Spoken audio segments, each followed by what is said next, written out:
So tell our listeners a little bit about what's changed in your life in 90 days, the results that you've seen, the shifts in terms of the relationship with yourself, your world of work, your health, just all parts of your life. Let's start with yourself.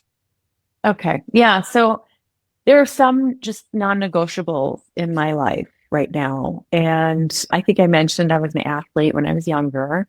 And I fell away from that when work got busy and I had little people. And I made a commitment to myself to make sure that I am a vital woman the rest of my life. And that someday, if I have grandkids, I can run and play basketball with them and all that stuff.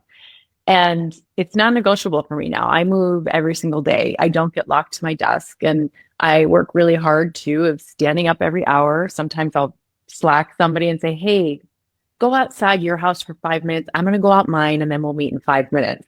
And usually everyone's like, oh my gosh, thank you. I got to breathe some fresh air today. Outside for 5 minutes. I know that's crazy our world in tech is. I get it. Yes, I know, right?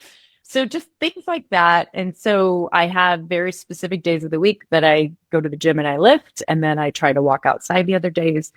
And I make space for things like my son's baseball games. And, as long as I'm not traveling, I work my schedule to be there. Those are really big priorities for me. And then I think that's new for you, putting all of this stuff first. Yes.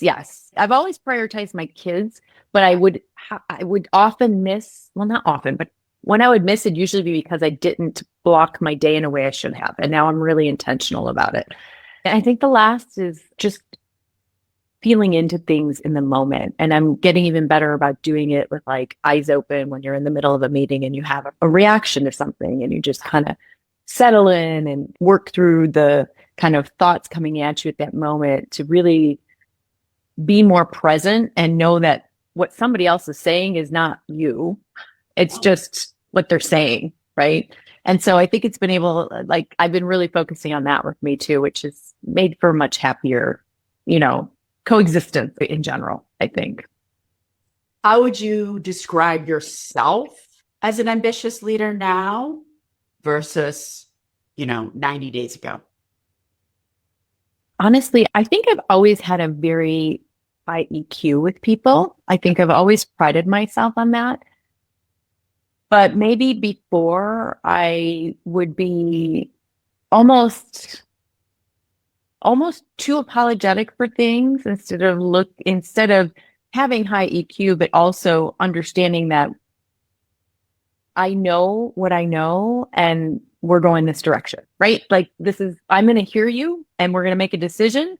But once I know that decision is there, we're going that way. And I think I've maybe played a little too much consensus building in the past and, maybe didn't make as many decisions as quickly.